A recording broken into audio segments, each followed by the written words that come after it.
De seguro, en la última semana, muy probablemente, usted habrá escuchado algún comentario, usted habrá tenido alguna idea. Hay ciertos temas que siempre son como no solo relevantes, sino actuales, continuos. Y no podía faltar en nuestro plan de Dios para nosotros el tema de hoy, porque hemos iniciado digamos que esta temporada escuchando, bueno, ¿y qué hay en el pensamiento de Dios? O sea, ¿qué hay en la mente de Dios acerca de cómo nos ve Él?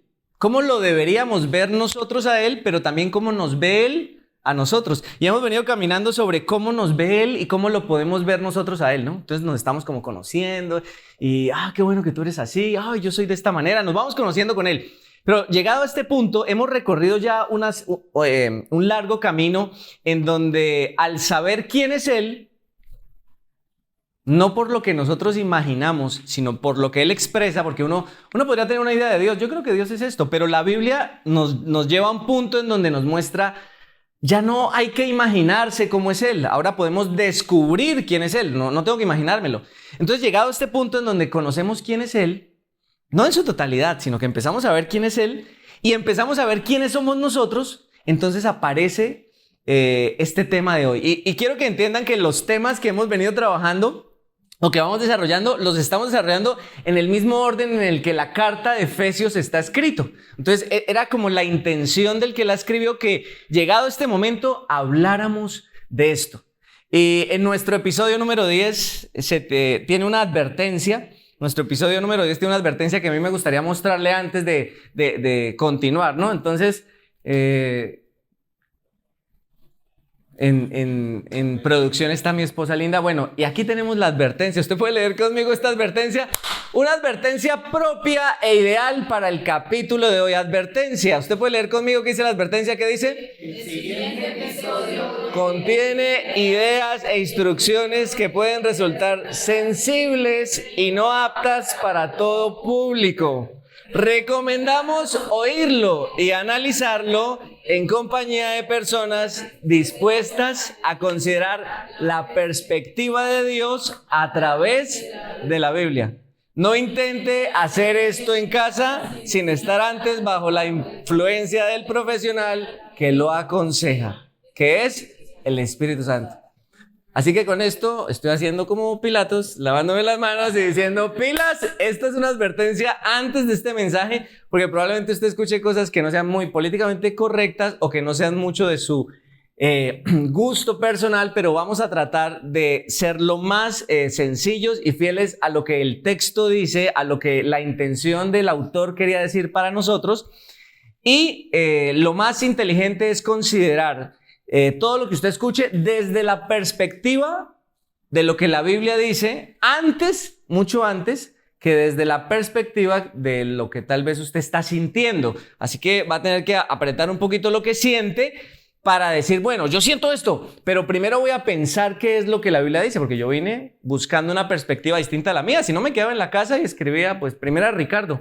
Y yo escribía lo que yo quisiera, ¿no? Primera de Fernando. Y Fernando escribía lo que él quisiera. Pero hoy vinimos buscando lo que Dios dice. Entonces, no intente hacer esto en casa sin estar bajo la influencia del Espíritu Santo. Y aquí viene nuestro episodio número 10. Aquí tenemos episodio número 10.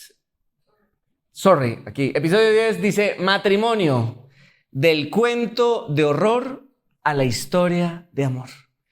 Y esta palabra es la palabra clave de hoy, matrimonio, matrimonios. Definitivamente, si hay una palabra importante en su vida, sea que ya la esté viviendo o no, es matrimonio, porque usted es el resultado hoy como adulto de un matrimonio de horror o de uno de amor. Mire la cara al de al lado.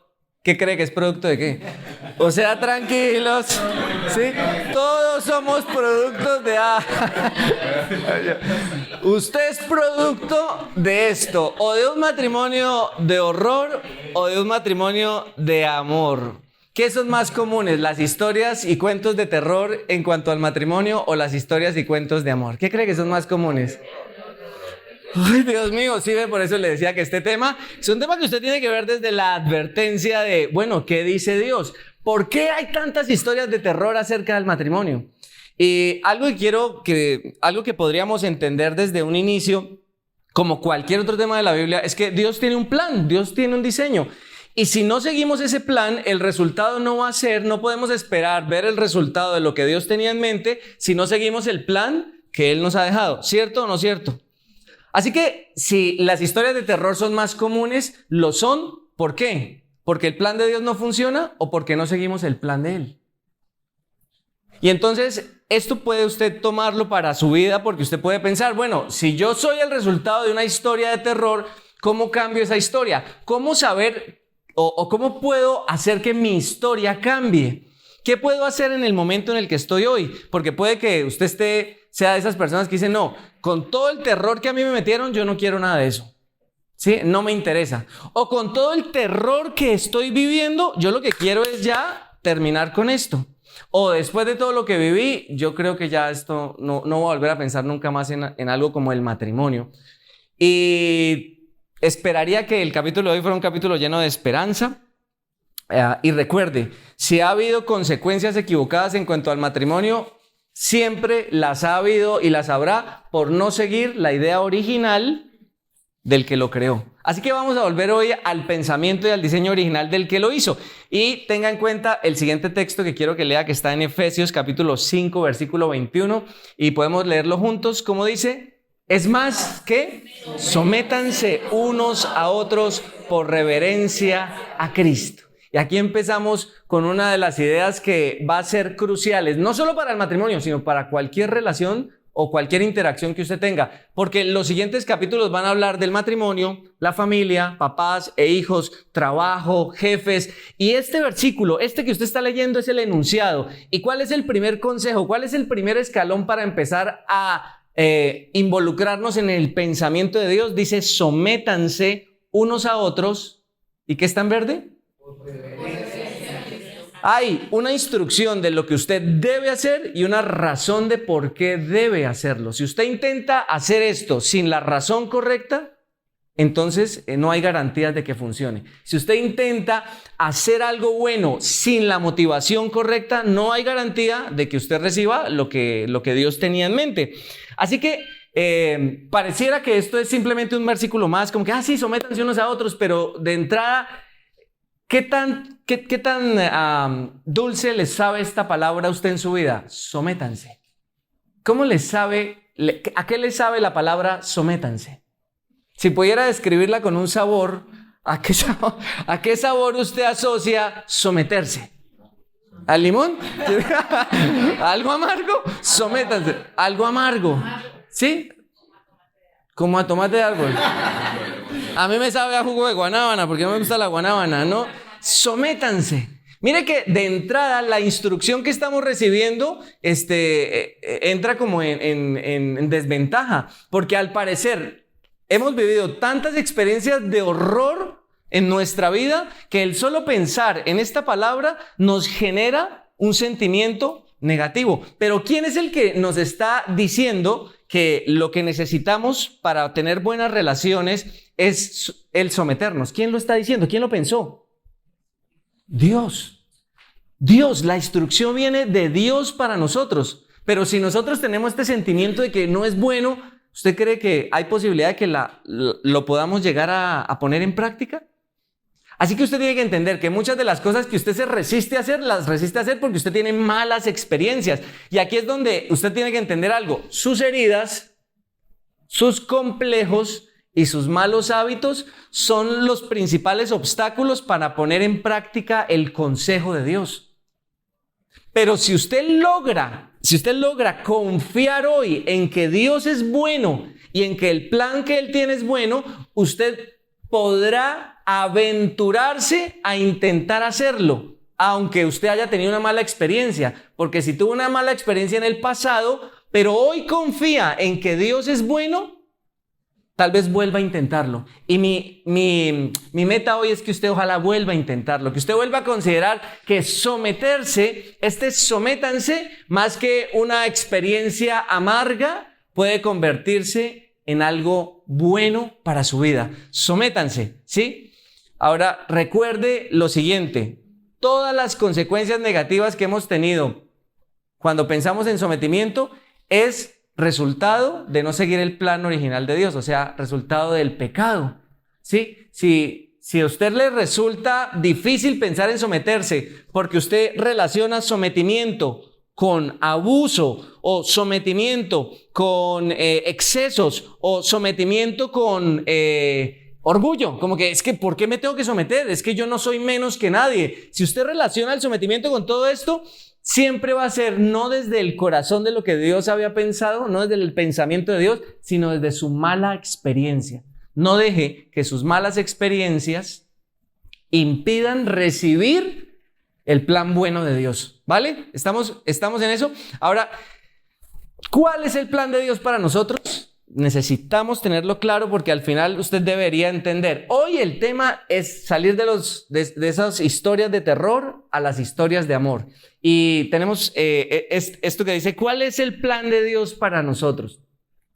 Y usted puede mirarlo conmigo. Este es como el panorama, hacia dónde queremos llegar. Lo ideal es esto. ¿Qué es lo ideal de Dios para la vida de Juanca? ¿Qué es lo ideal de Dios para la vida de Fer? ¿Qué es lo ideal de Dios para la vida de Vale? ¿Qué es lo ideal? ¿Cuál es el ideal de Dios para Milton y para Marce? ¿Cuál es? Dice que en Cristo, para Felipe, que en Cristo y la iglesia encontremos el modelo correcto para un matrimonio feliz que muestre a Cristo. La meta, el objetivo que Dios tiene para nosotros es que si usted dice, voy a pensar en el matrimonio y luego van a venir otro tipo de relaciones, pero si usted piensa en el matrimonio y piensa en la Biblia, entonces tiene que pensar en lo siguiente. ¿Cómo hago para tener una buena experiencia, un buen matrimonio, un matrimonio feliz, una historia de amor y no una de terror? ¿Qué hago? Entonces la Biblia dice, yo voy a proveerte algo que tú puedas ver y cuando lo veas puedas imitarlo. Y si lo imitas, vas a poder experimentar el plan que yo tenía. Dios no nos ha dejado para inventar esto. Él ya nos proporciona una idea de cómo deberíamos hacerlo. Así que esto tiene sentido. El matrimonio tiene sentido si usted entiende una de las mayores verdades de Efesios. Efesios ha querido desde el inicio decirnos que usted y yo fuimos hechos por Él y para Él.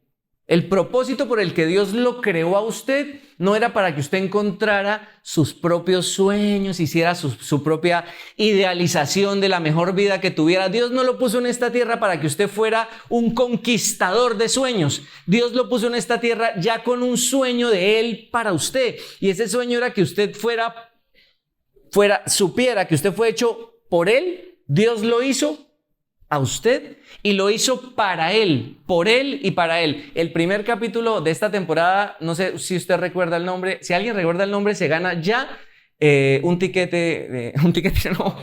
pasaje, ya me tiré el chiste, un pasaje. Una Kit Kat. ¿Se acuerda cuál es el nombre del primer capítulo de esta temporada? Como el de las camisas. Así está relacionado a las prendas que usted compra o cualquier cosa. Se llama Made in Jesús. Made in Jesús. El primer capítulo decía que fuimos hechos por Él y para Él. Y el matrimonio no es algo diferente. ¿Sabe por qué es tan importante entender cuál es el concepto de Dios para el matrimonio? Porque una de las frases más comunes que uno escucha es esta: yo me caso para ser feliz. ¿Se ha escuchado esa frase? Si yo me caso para ser ¿qué? Feliz. Si no va a ser feliz, ni para qué me caso. Y tiene todo el sentido del mundo, ¿sí? Todo el sentido del mundo. Si nos casamos, dice, para ser felices. Pero el propósito del matrimonio no es el propósito, el objetivo principal del matrimonio no es casarse para ser feliz, ni ninguna otra cosa que usted haga en esta vida. Dios no lo puso aquí para que usted fuera feliz. Entiéndame esto. Si Él nos hizo, y si usted entiende la idea cristiana, Dios nos puso aquí para que nosotros pudiéramos conocerlo a Él y viviéramos para Él. Y al vivir para Él, encontráramos la felicidad. Son dos cosas distintas. Si usted vive para ser feliz, se vuelve una persona egocéntrica, orgullosa, que es capaz de pasar por encima de todos por mi felicidad. Pero si usted vive para Dios, usted es capaz de sacrificar cosas que usted quiere porque sabe que a Él le agradan. Y ¿sabe qué va a experimentar? Que cuando hace lo que a él le agrada, que es lo correcto, usted se siente feliz.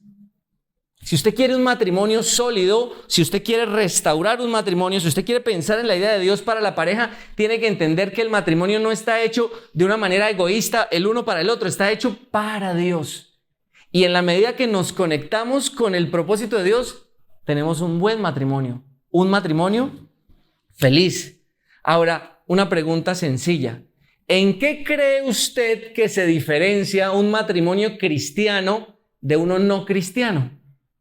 ¿Cuál piensa que es la diferencia de un matrimonio cristiano y uno no cristiano? Que en uno hay ¿cuál es? ¿La ceremonia? ¿El que los casa? ¿Cuál piensa que es la diferencia de un matrimonio cristiano o cristiano? Que en uno está Cristo y en otro no. Y si usted aún no cree en Cristo, pues no puede tener un matrimonio cristiano porque no va a estar Cristo. Tal vez usted va a buscar que en su matrimonio esté su opinión, que esté la naturaleza, que esté Buda, que esté Alá, que esté otra persona, pero si usted todavía no cree en Cristo, si no se ha encontrado en Cristo, si no ha entendido que usted fue hecho por Él y para Él, pues su matrimonio no puede ser un matrimonio cristiano. Un matrimonio cristiano no se diferencia solo por la ceremonia. Es que yo me casé por lo cristiano. O sea, se casó por lo cristiano. ¿Eso qué significa? ¿Que la ceremonia era una ceremonia donde la oficiaba alguien que era cristiano? Un matrimonio cristiano es el que ha sido, y ya al final vamos a llegar a esto, pero usted tiene que pensarlo. No me voy a adelantar más bien, no le voy a spoilear el final. Pero ¿qué es un matrimonio cristiano? ¿Quiere usted tener un matrimonio cristiano o no quiere tenerlo?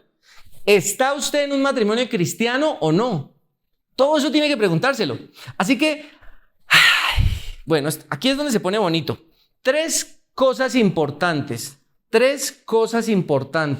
que la Biblia nos dice acerca de un matrimonio cristiano. Tres cosas importantes que van a ser el plan de Dios para las parejas. Y cada una de estas cosas usted las puede tomar, puede entender en la esencia y puede pensar, ¿me quedo con lo que siento? ¿Me quedo con la mala experiencia que he tenido? ¿O me voy a quedar con lo que Dios dice y voy a buscar hacer las cosas como Él las dice desde la perspectiva de Él? Así que usted sabe, es un tema que puede revolcarle un poquito esa sensación amarga, porque ya le dije, ¿a qué le sabe someterse? ¿Amargo? Esperemos que le cambie luego, que le cambie el sabor, porque la idea de Dios es que de amargo pueda saberle un poquito más dulce, ¿no? Así que tres claves, y una de estas claves es para la esposa, otra clave es para el esposo y otra clave es para los dos. ¿Listo? ¿La primera clave para quién es? ¿La segunda para quién? ¿Y la última? Bien, aquí lo tiene. Y este es el concepto y el pensamiento de Dios, y nos vamos con la primer clave. Y dice, mujeres sujetas. Tenía un chiste, pero dije, ya no, voy a dejar de meter chistes porque me tiro la seriedad del asunto, y eso es por culpa de Juli, que me andaba haciendo chistes con esto de mujeres sujetas. Mujeres sujetas. Esposas dispuestas a confiar. Mire, el someterse, y aquí debe llegar un punto clarísimo, someterse. Sométanse unos a otros. Y aquí, esposas sujetas. Someterse es algo imposible para el corazón humano. Someterse es una acción contraria a la naturaleza con la que nacemos. Por eso es que le entra tan en reversa. ¿Qué es lo que tiene aquí en el cuello? Esto de someterme. Usted todavía no ha querido pasárselo. ¿Por qué? Porque tenemos una muy mala experiencia, porque todo nuestro trasfondo nos dice que nos resistimos a someternos. ¿Por qué? Porque el sometimiento es contrario. Es una misión imposible.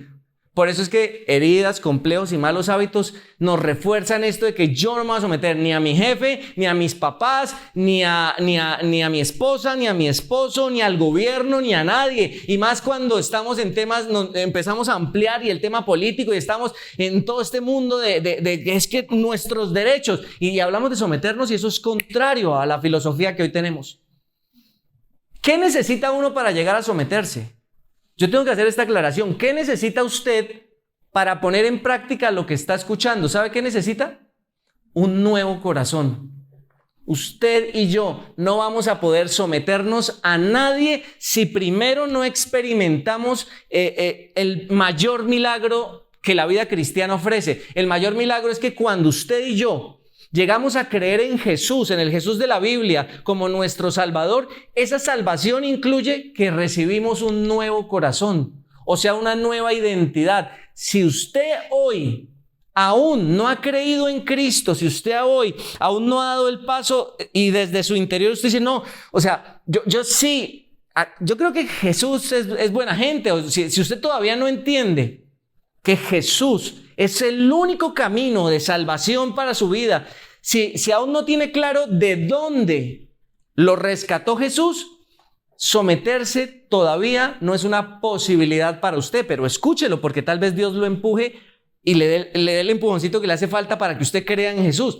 El sometimiento es resultado de tener un corazón nuevo, una nueva identidad, porque nuestro corazón no quiere someterse, y desde el Génesis hasta el Apocalipsis la Biblia describe que el ser humano se rebela porque no le gusta someterse. Así que someterse no es algo que un ser humano puede hacer por sí mismo. Dios tiene que intervenir para que nos lleguemos a someter los unos a los otros, o para que podamos someternos a otra persona. Solo Dios puede intervenir.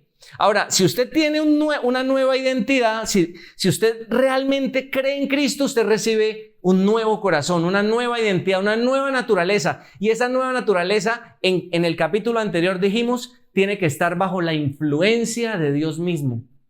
Uno puede ser cristiano sin estar bajo la influencia de Dios. O sea, uno ya puede ser un hijo de Dios sin estar bajo la influencia de Él, porque uno está más bajo la influencia de uno mismo o de otras voces. Y entonces en los versículos anteriores del capítulo anterior dijimos que necesitábamos estar influenciados por el Espíritu Santo para llegar a poner en práctica estas cosas que escuchamos. Por eso la advertencia es: no intente hacer esto en casa si usted no está siguiendo las recomendaciones del profesional, o sea, del Espíritu Santo. Si no está bajo la influencia del Espíritu Santo, no intente hacer esto en casa, va a ser un desastre, ¿sí? Y no va a ser culpa mía porque ya hicimos la advertencia.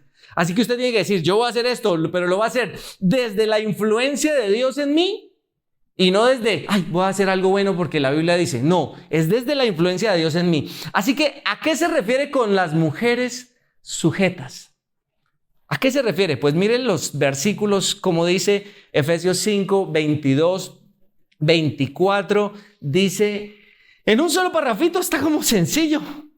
Si viera cómo me costó a mí este parrafito, dice, para las esposas, ¿qué significa someterse?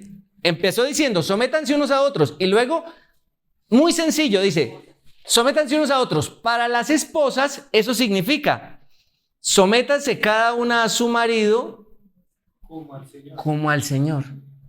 ¿Sí? Porque el marido es la cabeza de su esposa, como Cristo es cabeza de la iglesia. Él es salvador de su cuerpo, que es la iglesia. Así como la iglesia se somete a Cristo, de igual manera la esposa debe someterse en todo a su marido.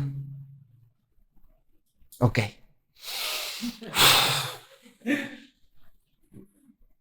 Dijéralo un poquito. Si está sintiendo esa vaina está rara, recuerde que esto solo es posible bajo la influencia de una nueva perspectiva y de un nuevo corazón. Uno no va a aceptar esto con la perspectiva que uno ha vivido, ni con la de un corazón normal. Un corazón normal no acepta esto, pero un corazón renacido va a verlo de otra manera. ¿Sí? Bueno, yo ya estoy sudando.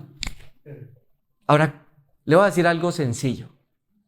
Le voy a decir qué no es someterse, para que podamos respirar y podamos seguir y podamos ya estar más tranquilos. Si la directriz es sométanse unos a otros, la pregunta es, sométanse unos a otros, y luego le dice sométase cada uno a su marido como al Señor. Así que vamos a ver someterse qué no es. Y tengo que pasarlo aquí muy puntualmente, porque estamos en medio de una cultura.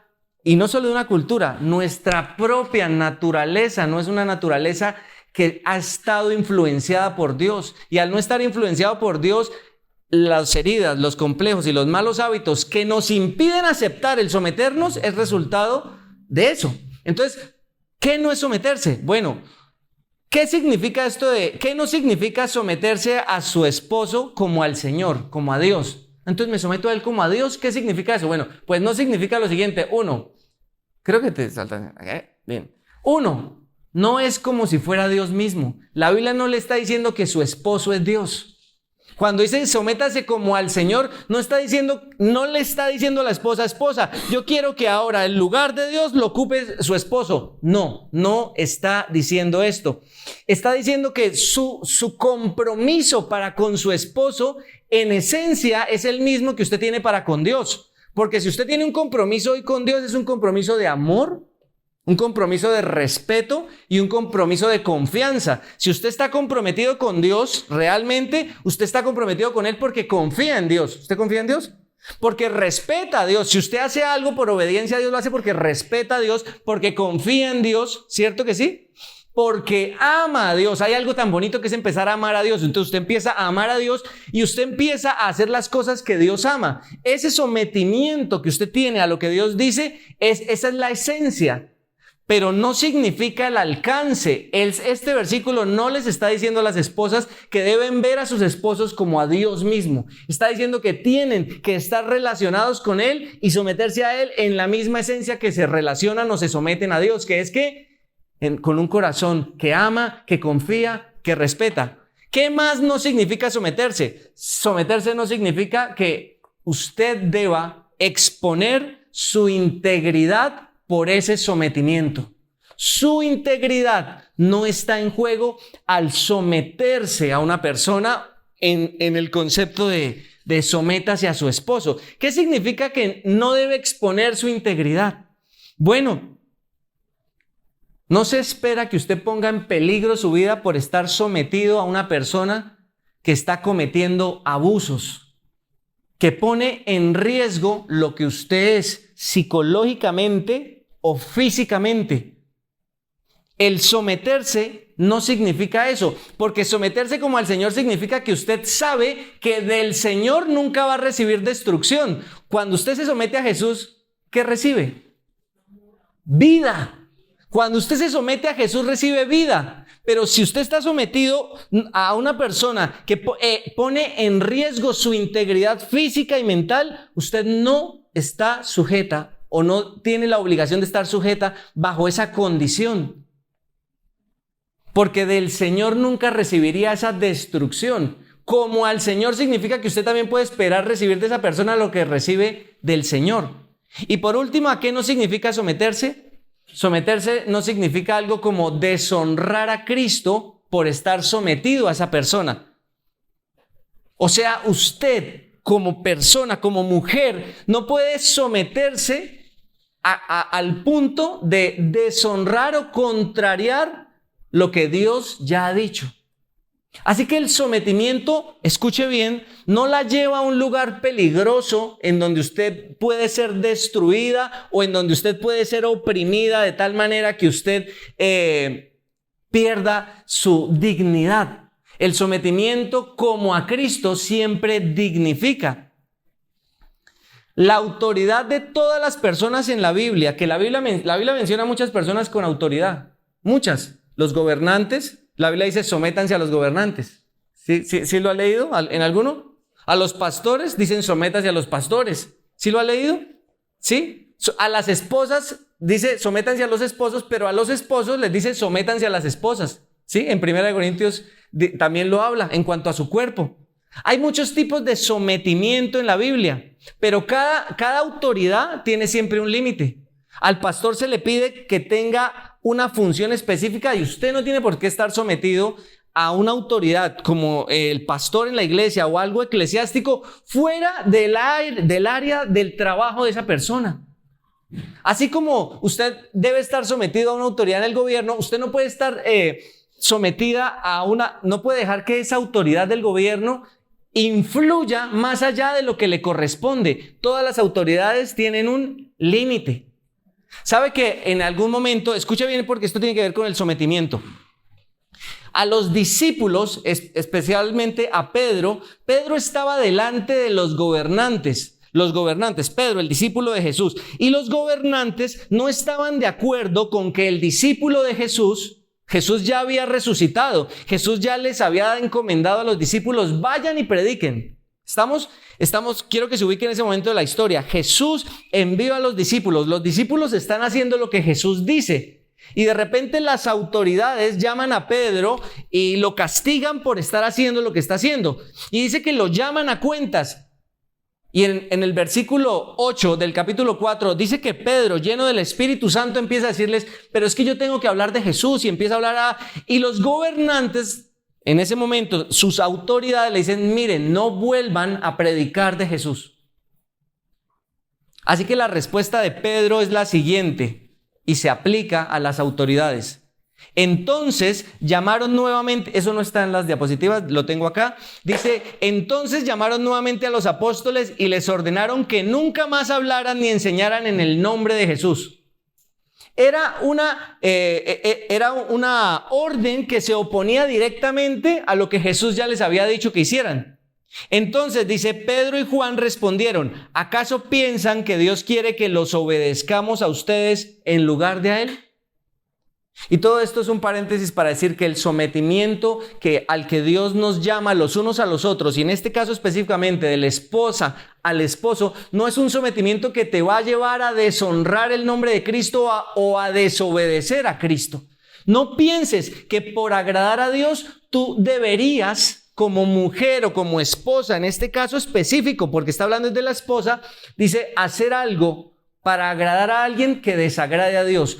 Tu primer compromiso siempre es con Dios. Seas esposa, seas esposo, seas trabajador, seas el jefe, seas el que sea, seas papá o seas hijo, en cualquier rol de tu vida que estés, nunca se justifica que por obedecer a una autoridad tú desobedezcas a Dios.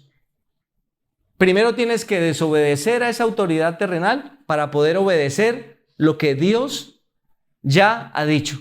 Así que el abuso, el adulterio y la coacción a pecar son banderas rojas para entender que tú no estás como esposa obligada a someterte a algo así.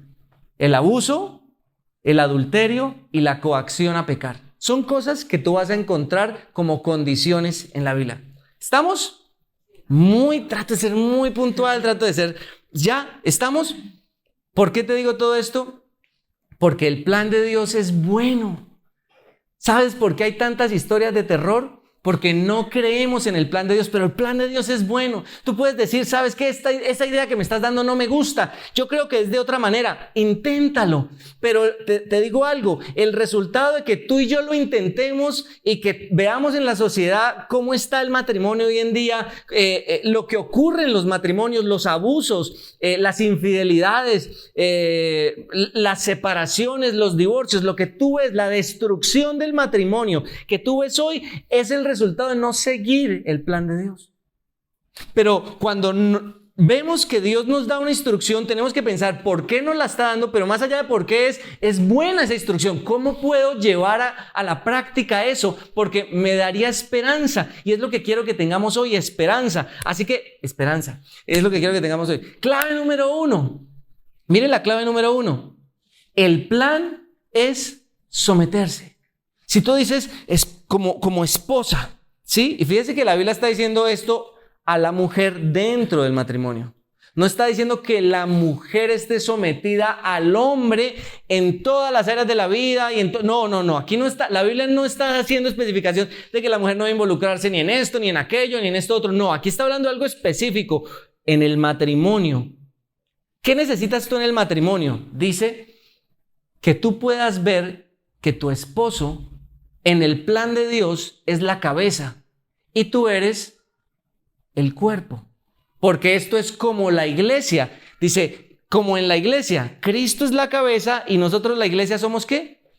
El cuerpo. ¿Qué significa esto? Pues que en el plan de Dios, en el plan de someterse, ¿qué significa someterse? Es someterme al plan de liderazgo del esposo. Dios llama a los esposos a ejecutar, a tomar control, a asumir la responsabilidad de tener un plan. Pero me encantó esto, porque él dice, así como Cristo con la iglesia es la cabeza y nosotros el cuerpo, la esposa y el esposo, dice que el esposo es la cabeza y la esposa es el cuerpo. ¿Sabes qué pasa con la cabeza y el cuerpo? ¿Sabes qué pasa con la cabeza y el cuerpo?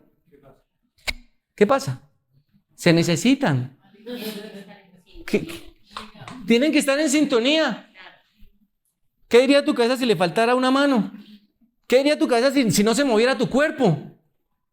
Ser la cabeza y ser el cuerpo significa algo más precioso que cualquier idea moderna que tengamos hoy sobre el matrimonio, porque ser cabeza y ser el cuerpo significa que nos complementamos y que vamos a estar juntos para toda la vida porque nos necesitamos. Es muy romántico decir, wow, él puso a uno como la cabeza y otro como el cuerpo, porque significa que podemos interactuar y significa que lo que la cabeza está haciendo, el cuerpo también lo está haciendo, y lo que el cuerpo necesita, la cabeza tiene que pensarlo, y hay una interacción y hay un movimiento que es romántico y que es bonito. Pero entiende esto, la sujeción significa como esposa que tú estás coordinada y subordinada a la cabeza. ¿Qué significa eso? Sencillo, no te adelantas a lo que la cabeza ha pensado y no retrasas lo que la cabeza está pensando. Hay un problema en el cuerpo si el cuerpo no responde a lo que la cabeza está diciendo. Y en muchos de los hogares hay problemas en la cabeza porque ni siquiera están pensando. Pero eso ya lo vemos en el otro, ¿sí? Si la cabeza no piensa bien, pues todo se altera. Pero tú, dentro del plan de Dios, Dios quiere que tú entiendas que tú puedes confiar en Cristo. Dice, sométanse a sus maridos. Y yo digo, wow, esto es muy difícil para un corazón herido, para un corazón con traumas, pero un corazón que adquiere esperanza nueva y diciendo, bueno, en este plan ahora sí va a estar Dios. Yo creo que esto sí se puede hacer. ¿Cómo? Entendiendo lo que no es abuso, no es destrucción, no es coacción al pecado, es someterme al liderazgo como el cuerpo a la cabeza. Y someterse nunca va a significar quitarle dignidad o valor, porque el sometimiento no significa que una parte sea menos valiosa que otra. Nunca.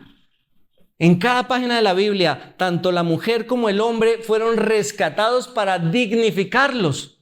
Dios dignifica a cada uno de nosotros. Y la separación que hace entre hombre y mujer, la hace en la familia y la hace en la iglesia. Pero en todo lo demás, él dice, y tienen un rol igual en la mayoría de cosas que están haciendo. Pero en la familia define un plan y en la iglesia define otro plan. ¿Sí me entiendes? Es un plan. Digo, ok, voy a entenderlo. Así que lo primero, dice, es someterse. O sea, voy a actuar en coordinación con esa cabeza sin adelantarme, sin atrasarme. Bien, ¿preguntas? No las vamos a hacer ahorita. Pero puede tenerlas, son muchas, porque había tanto por hablar, pero tan poquito tiempo hoy. Sin embargo, quería dejar esto puesto sobre la mesa, para que usted dijera, bueno, me inquieta conocer más cómo es ese plan. No entiendo bien, o ni siquiera me siento tranquilo todavía en cuanto a cómo ejecutarlo, pero si pienso que ese plan viene de Dios, voy a investigarlo, porque creo que es por donde el camino se va a poner bien. Así que nos vamos a la clave número 2, que es tal vez un poco más corta. Hombres amorosos. La clave número 2, o el siguiente punto, yo le dije que la primera clave era ¿para quién? Para la esposa. Y para la esposa, no para la novia, no para la amiga ni para la amigovia. Dice para la esposa. ¿Sí? De novio usted no tiene que estar haciendo algo que usted no tiene por qué andar haciendo sacrificios como si fuera la esposa. No, nada de eso. Estamos hablando de la esposa, ¿listo? Y el otro es el esposo. Y a los esposos, ¿qué les dice? Que dentro del plan de Dios Él espera hombres, ¿qué? Amorosos. Hombres dispuestos a dar. Así que miren los versículos, como dice Efesios 5:25, dice, para los maridos, ¿qué significa someternos? ¿Qué significa para los maridos? Porque dice unos a otros, Para la esposa someterse significa respetar a su esposo como la cabeza, pero para el esposo significa amar a su esposa. ¿De qué manera? Dice lo siguiente, eso significa ame cada uno a su esposa tal como Cristo amó a la iglesia. Él entregó ¿qué? Su vida por ella, a fin de hacerla santa y limpia, al lavarla mediante la purificación de la palabra de Dios. Lo hizo para presentársela a sí misma como una iglesia gloriosa, sin mancha ni arruga, ni ningún otro defecto. Dice, será en cambio santa, intachable. El propósito, dice, miren el modelo es Cristo, la iglesia. ¿Qué hizo Cristo? Se entregó para que la iglesia pudiera estar limpia, reluciente. Él se entrega para que cada uno de nosotros, hablando de lo que Cristo hizo, Él se entrega para que cada uno de nosotros pudiera dejar atrás una vida rota y pudiéramos tener una nueva vida. Eso es lo que se llama limpia, impecable. Qué chévere. Cristo hizo eso por nosotros. Y Él le dice a los esposos, yo quiero que ustedes hagan lo mismo con sus esposas, que se entreguen y hagan lo mismo que yo hice. Y luego dice, versículo 28, de la misma manera, el marido debe amar a su esposa como ama ¿qué? A su propio cuerpo, pues un hombre que ama a su esposa en realidad demuestra que se ama a sí mismo. Nadie odia su propio cuerpo, sino que lo alimenta y lo cuida tal como Cristo lo hace por la iglesia, y nosotros somos miembros de su cuerpo. Así que en la clave número 2, ¿cuál es el plan? El plan para los hombres es amar. Y déjenme puntualizar específicamente qué significa esto de amar. 1, amar significa entregarse a uno mismo. Un hombre que quiera cumplir su papel de hombre y someterse a su esposa. ¿Cómo se somete uno a la esposa? Amándola. ¿Cómo se somete la esposa al esposo? Respetándolo. Porque el sometimiento es ¿qué? Mutuo, pero tienen diferentes aspectos. Es un sometimiento, sométanse unos a otros, pero luego le dice, esposa, respete a su esposo como la cabeza, se subordina y coordina con él, pero al hombre le dice, ame a su esposa, y eso significa entregarse a sí mismo. ¿Y qué clase de entrega? Pues hemos escuchado siempre esto de, o tenemos en la mente esto de entregarnos es sacrificar, yo lo sacrificaría todo por usted.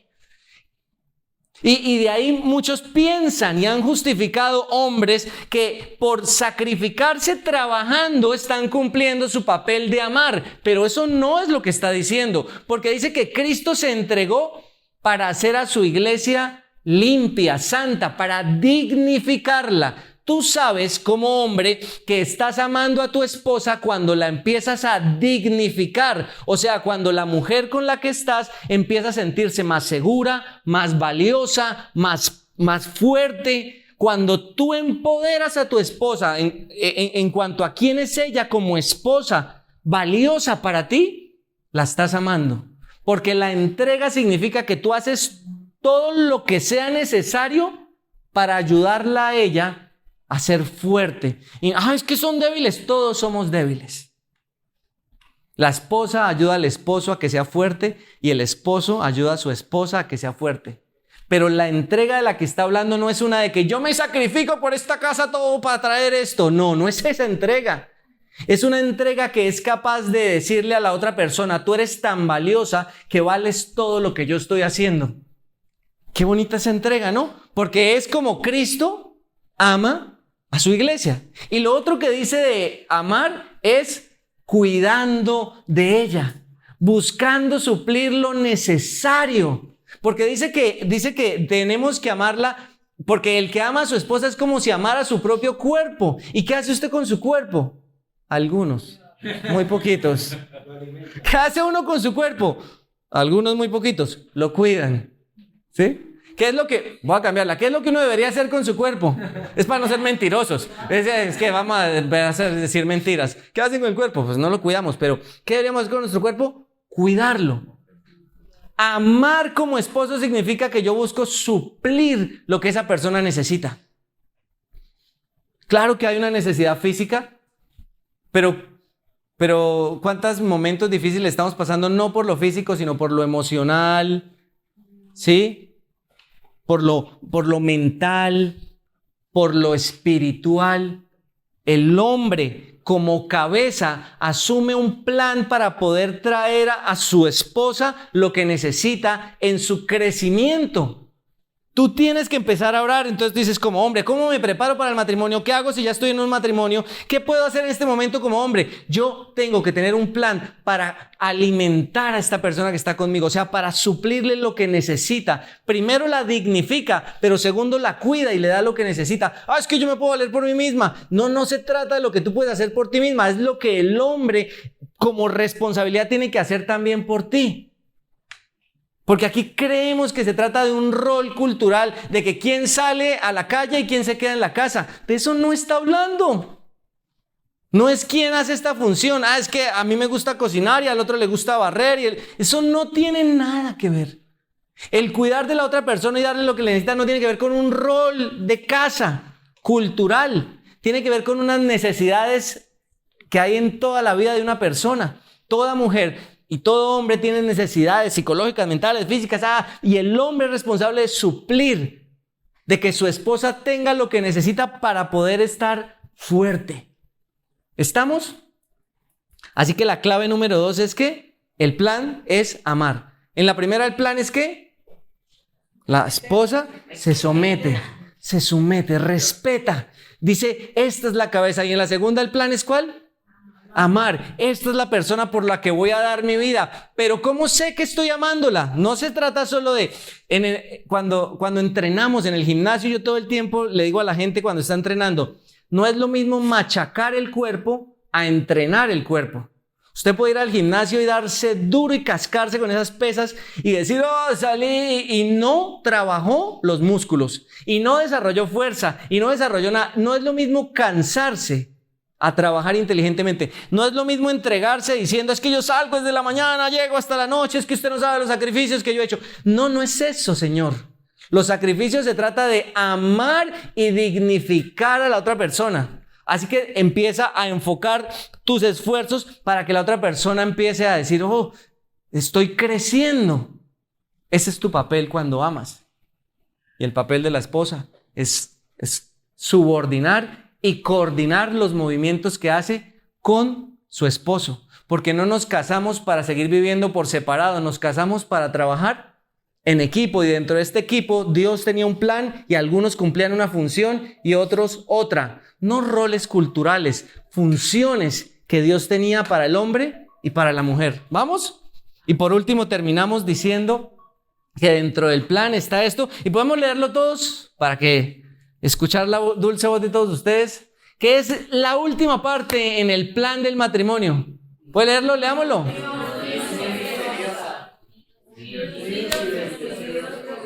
Una unión, ¿qué? Misteriosa.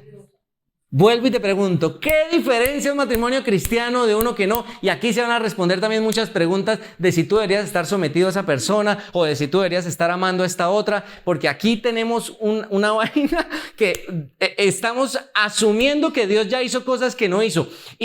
Porque para que el plan se dé, debe haber esto, una unión misteriosa. ¿Qué consiste esto de la unión misteriosa? Pregúntese esto. Usted conoce parejas que llevan toda una vida diciendo, no, pues es que somos esposos y acá siempre, toda una historia. Siempre escucho parejas hablando de sus historias y hablan de Dios y todo de Dios. Y yo me pregunto si en algún momento esa pareja fue unida por Dios o recibió la bendición de Dios. Hemos asumido que cualquier pareja... ¿Cuándo empieza esta unión como esposos? ¿Cuándo empieza el matrimonio? ¿Cuando me voy a vivir con otra persona? ¿Cuando tengo relaciones sexuales? ¿Cuando tengo una ceremonia religiosa?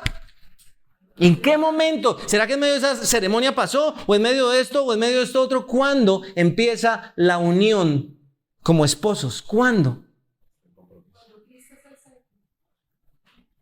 Hay muchas respuestas y todos tenemos muy respuestas que podrían sumar a esto. Vamos a ver si lo entendemos o si simplemente lo mencionamos. Dice Efesios 5, 31 al 33. Como dicen las escrituras, mire, aquí describe cuando empieza esta unión, más o menos dice, el hombre ¿qué hace? Deja a su papá y a su mamá. Muchos ni siquiera han dejado eso, entonces no sé cómo es que ya empezaron si ni siquiera han dejado ese vínculo y esa dependencia. ¿Estamos o no estamos? Estamos. Y el hombre deja a su papá y a su mamá y se une ¿qué? A su esposa.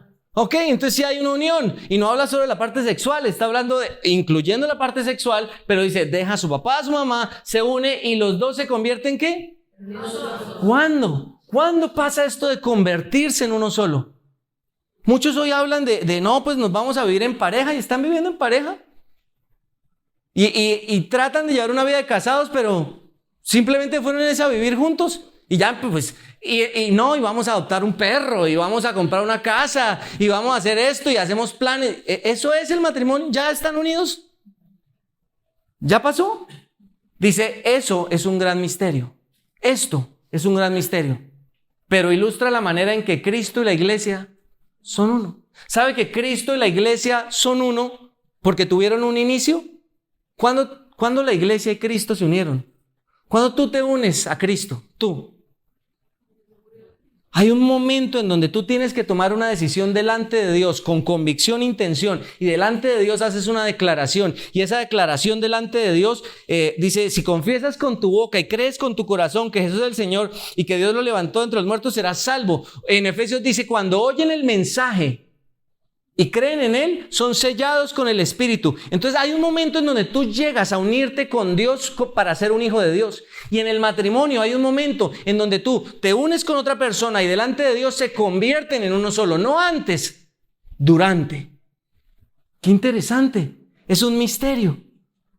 Así que hay que empezar a pensar en este misterio, porque nos ayudaría a resolver por qué hay tantos conflictos en las parejas. ¿Será que esas parejas están unidas por Dios? ¿Será que sí están bendecidas? En Génesis dice que Dios creó al hombre, creó a la mujer, los bendijo y luego les dijo que se multiplicaran. ¿Será que las parejas que hoy estamos viviendo, será que la forma en como hoy se están uniendo los matrimonios, si son uniones que Dios está haciendo y bendiciones que Él está dando? ¿O es todo parte de esta recocha y esta idea que tenemos en la mente de que podemos hacer el plan como queramos y luego le decimos a Dios que venga y nos eche la bendición? ¡Wow! Dice clave número 3, el plan inicia con una unión misteriosa. Y te voy a dar una clave importante de esta unión.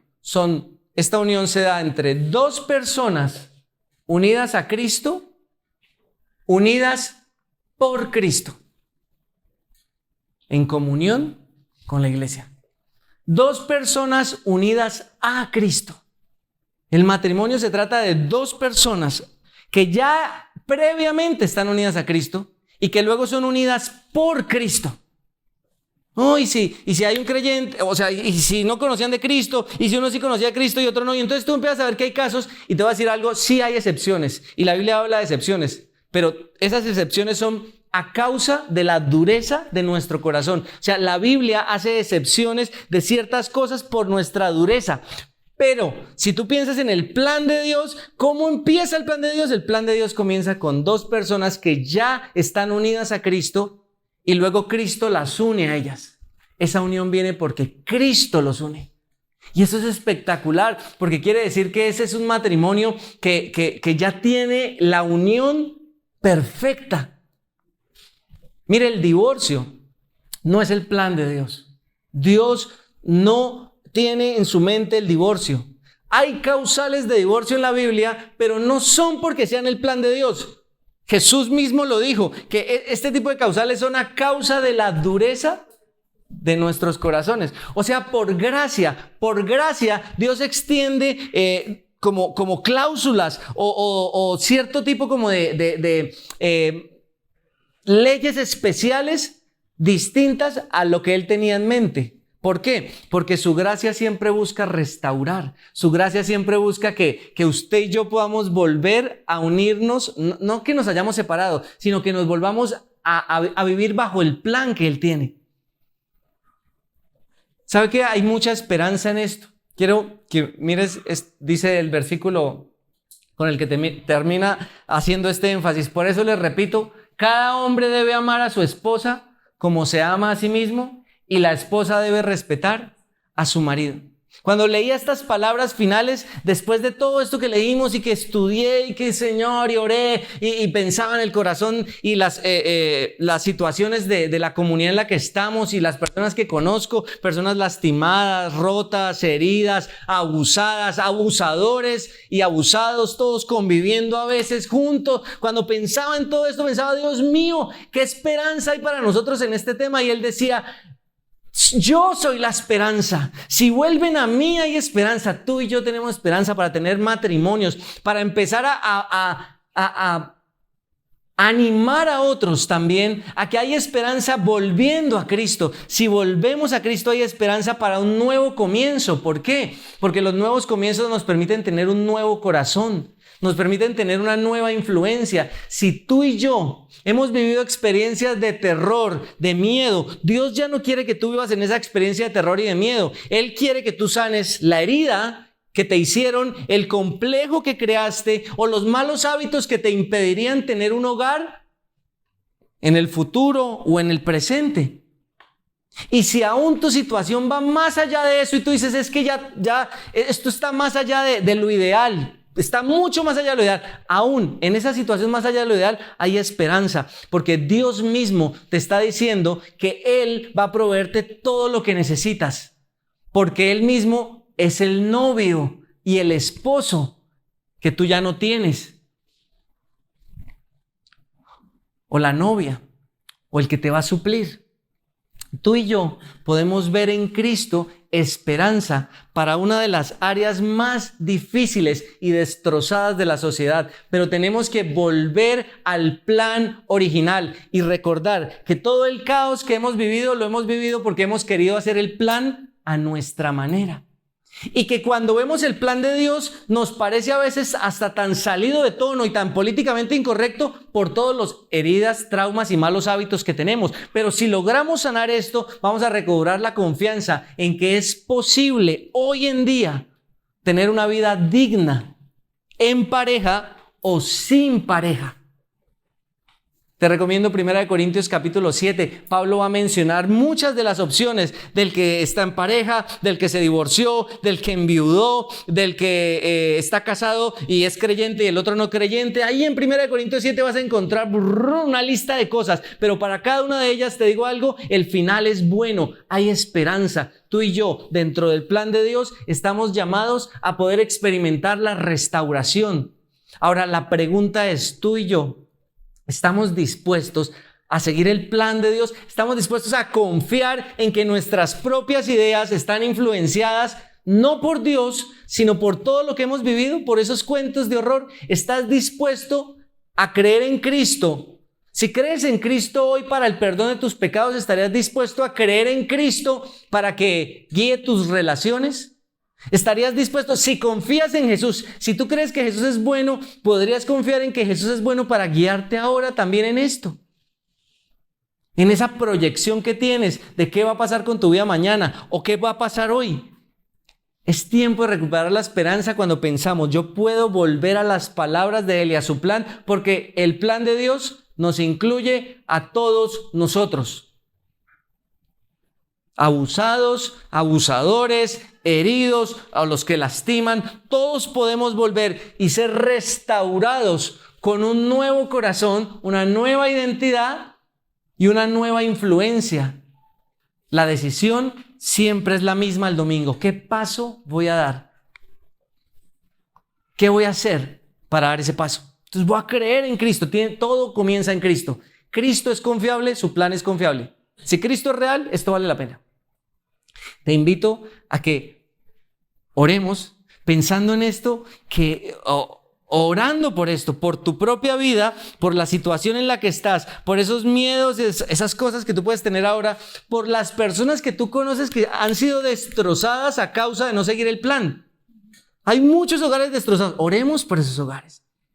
Pero digámosle al Señor que primero nos permita incluirnos a nosotros y poder ser facilitadores para los que están viviendo un drama, una historia de horror, y ayudarlos a ellos. Padre, hoy quiero orar y quiero pedir por el corazón de los que estamos acá. Hoy quiero pedir por las mujeres, Señor, que están aquí. Aquellas que por culpa o a causa de una mala autoridad fueron lastimadas, han sido abusadas, han sido heridas, han sido rotas, desconfían de tu plan por lo que han vivido. Quiero pedirte que el corazón de las mujeres en este lugar pueda confiar en que tú eres un Dios bueno, justo, que estás en control.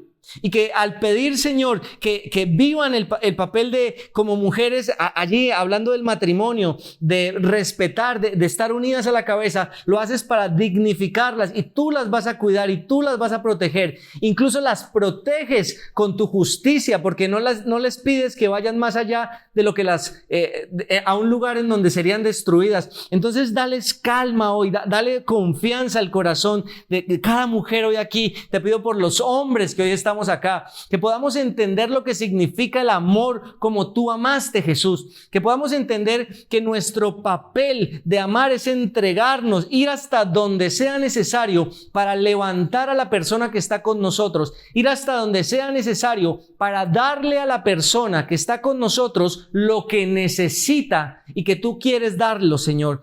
Te pido por esta comunidad, que sea una comunidad que recobre la esperanza en esta unión mística, en esta unión misteriosa que tú das, que podamos empezar nosotros a trabajar en nuestros matrimonios, a las parejas que están aquí, pero que también seamos facilitadores para esos matrimonios que están viviendo una historia de horror, Señor, y que lo hacen porque no estamos siguiendo el plan, pero volver a tu plan es retomar el camino de una historia de amor y dejar atrás ese cuento de horror.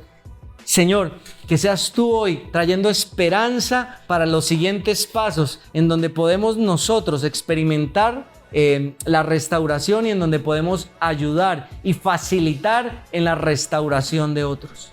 En tus manos está nuestro corazón, precioso Jesús. Amén.